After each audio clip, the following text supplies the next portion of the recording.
Hello there! Welcome back to Corpse Factory, where we're trying to figure out what the fuck to do. Phew. Okay, got any ideas? Maybe one. Can you call Shinya? Ask him if he remembers Emi Katsuno from school, and see if he knows where she lives. Shinya? Oh yeah. He said once that you went to school together. Guess he might know Emmy too, huh? Yeah, My thoughts exactly. I'm going to make a call as well. I quickly make a call to Aoi. As the phone is ringing, I look up at the skylights above.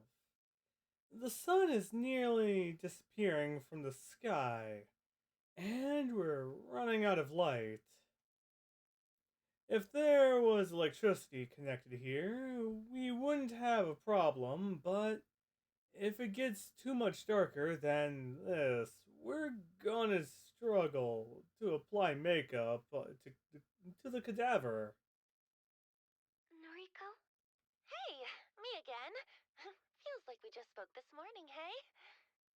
It was this morning. Yeah. Listen, just a quick question. Do you remember Emi Katsuno from school? Katsuno? Okay, that's really freaky, Noriko. Huh? I bumped into Katsuno just today at the mall. Uh, you're kidding. I'm serious. She was Shit. pretty distressed, actually. She just got fired from her job. I see. Actually, it's kind of funny. I spoke with you about Corpse Girl's website this morning, and I spoke to Katsuno about it too. Really? Yeah, I remember that. It's like the first couple episodes of this series. Seems like there's someone she wanted dead. Maybe. I'm not sure. Perhaps her boss that fired her? Interesting.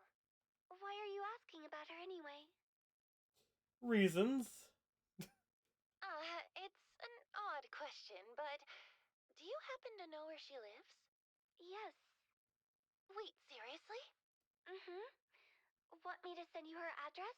Are you going to visit her? Oh, Howie. If you could send her address, then I'll really owe you one. Sure. I'll text it through. Cool. That made it so much easier. I didn't think you'd actually know it, but I wanted to ask anyway. No problem. I followed her home today from the mall, so I guess it worked out well for you. Oh yeah, if I remember correctly, she went to bed early. She was exhausted. And we're working on the cadaver to send it to her the next day, if I remember correctly. I'm going straight off of memory, so hooray. Aoi followed Emmy home from the mall. Like, she's stalking her. What did you say? Oh, I followed Emmy home today. I got on the train carriage behind hers. Well, don't worry. She didn't see me. Okay. Howie? What are you talking about? Well, I wanted to find out if she was going to use Corpse Girl's website, Okay. since I recommended it to her and all. I... I don't know what to say. Hey, I'm still at work, okay? I shouldn't really be talking on the phone. We'll chat later. Bye-bye. Wait, don't hang up. The phone call ends abruptly. I'm baffled by the fact that Aoi followed Emmy home. I can't quite figure out what must have been going through her head at the time. Right now, I don't have the time to worry about it. I need to I need to finish up here at the factory. I noticed that I have an unread message on my phone. I open it up to find Aoi sent me Emmy's full address. Well, at least I got the address. You got it? Nice. Shinya barely remembered the chick, apparently, so he wasn't really helpful, sorry. Well, I can understand. You're not gonna really remember a whole lot of people once you leave the fucking school. No trouble. We got what we needed. It's getting dark. Help me put some makeup on the corpse. Okay, show me that photo of Emmy again. We'd better do this properly. Right. Here.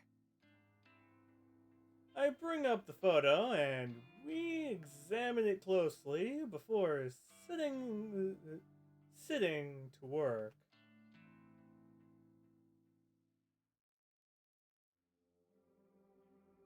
By the time I get home, I'm completely drained. I barely have the energy to open the front door. Today was an ordeal. It dragged on forever and ever. And yet, it still felt like I didn't have enough time to get everything done. After changing out my vomit-stained clothes, I make myself a cup of tea. I'm having a few sips. What? I'm hoping a few sips will help me relax and unwind. I sit down on the couch, cup in hand. When it's cool enough to drink, I take a sip and feel a little bit of today's pressure lift from my shoulders. Cool. It's actually really good. Wait, the fuck? Wait a second now. Log. My laptop is sitting next to me, and I know I shouldn't bite it off more than I could chew today. If I check for new requests, it'll probably regret it. I'll probably regret it. I unfold the laptop and navigate Girls website. One new request. Shit. Of course. Those are really bad. These are really banging up the pile. Yeah. I can't restrain myself from opening the request. Request details. Today at 3:03 local time. Victim's phone. Mini stars. Download image attachment. The request came in while I was busy with Kojiro and Tomoe. Probably around the time we were at the morgue. Okay. The image of the victims downloads. I stare intently at the picture of my older sister. Yuriko Kurosawa. 28 years old, senior high school dropout, currently on parole after a shot, second stint in prison. Yuriko. What are the odds of you appearing here on my screen in my life at this moment? I haven't spoken to her for so long. I haven't seen you. I haven't even received contact from you, only to ignore it. Why are you here now? Why does somebody want you dead? Oh yeah, if I remember correctly, our first girl actually sent her picture in. If I remember correctly. It's been a while. I suppose it's not that hard to think why somebody would request your death. I'm sure you have a lot of enemies, thanks to the crew you run with. But for someone to actually use Corpse Girl's website to request your death, it's conditional to... It's consequential too. Consequential. Just like everything that's been happening lately. Yuriko, I hate you so much. You abandoned me when I needed you. You abandoned Mother, even though she abandoned us first. I hate you. Corpse Girl never refuses a request. It's one of her convictions. Oh, this is gonna be amusing. I'll never refuse a request. I close the laptop lid and rub my eyes. I'm tired. I'm so fucking tired. Of course. And She's dead. Splattered in the flower bed. shit. Probably matches the photo you sent. Wish I'd seen that. Thanks, Kojiro. And thank Tomoe for me. No prob. Where are you, anyway? Parking lot across the road. Perfect view of her apartment. Ah, people are coming outside. Must have heard the splat. Mad. Shit. We'd better gun it. See ya. Okay, bye. I hung up the phone and a smile fights its way across my tired face. Emi Katsuno is dead.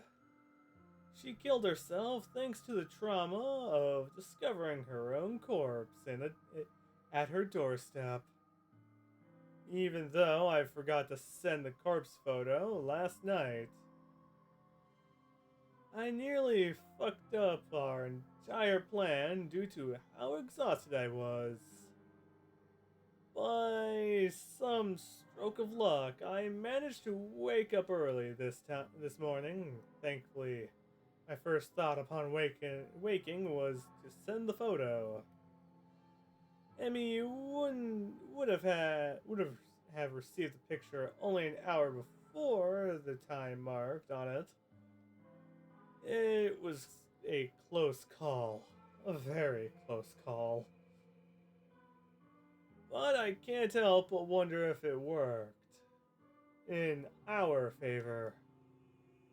Kojiro and Tomoe rushed over to her apartment to deliver the corpse. Forcing Emmy into the confrontation with the photo and in an immediate time of death, and then the delivery of her own corpse. All on the space of an hour, worked to our advantage. It worked so well that I'm starting to consider making this our regular mode of operation. If you can do it consistently, that is. I glance at the burner phone atop the coffee table. Since Emmy is already dead, there's no point in me waiting 24 hours to discard it. I get rid of it right away. After that, I have to figure out what to do about the other remaining requests. Do it in between hours? I still have 2 photos of victims that I crafted on the same day. I made Emmy's photo. With all the urgency of plotting Emmy's demise, I didn't have a chance to send them. I have to edit them a little bit because of timestamps on them are now out of date. But that's okay. It's a quick fix. Perfect. And then there's the request for Yuriko Kurosawa. I need to deal with that one too. Oh, I feel like our main character's gonna freaking love doing that one. Eventually. And now we're at the library. on a Sunday. A quiet morning at at the library. It's just what I need to escape from the chaotic whirlwind that I've been trapped in for the last few days or weeks. The place is silent as usual. There aren't many people around. I managed to find a seat in my favorite reading nook, and I leave my belongings in a chair to save my spot while I browse for a book to read. I can't bring myself to continue reading Strange Flower right now. Reading a book of corpses while trying to take a moment away from my own life is just not going to work for me. I scan the bookshelves and look for something light to read. Am I in the mood for comedy? Probably not. A fantasy adventure? Maybe though. That's never really been my thing. Biographies are not of the question, so our history books I can pretty much dismiss any non-fiction straight away. I'm just not in the mood. So what should I read? Are you gonna give me that? Don't tell me you're gonna give me a choice. I thumbed through a couple of trashy romance light novels. The curves look appealing, with attractive characters smiling and holding each other, and falling in love. But the context within each one is utter crap. A housewife looks for love after her husband vanishes. A vampire lord seeks a vampire queen. A college student falls in love with his professor, only to find she has long lost sister. Ha. It's all drivel. I could write better stories than those, but maybe everyone thinks that way. Defeated, I put all the books back on the shelf and returned to the chair I saved. And from there, I think it's the best time to count down an episode there. So, I hope all you guys have a great, time and a great day too. Well, I question what the heck we're gonna do. So, I'll see you guys next time.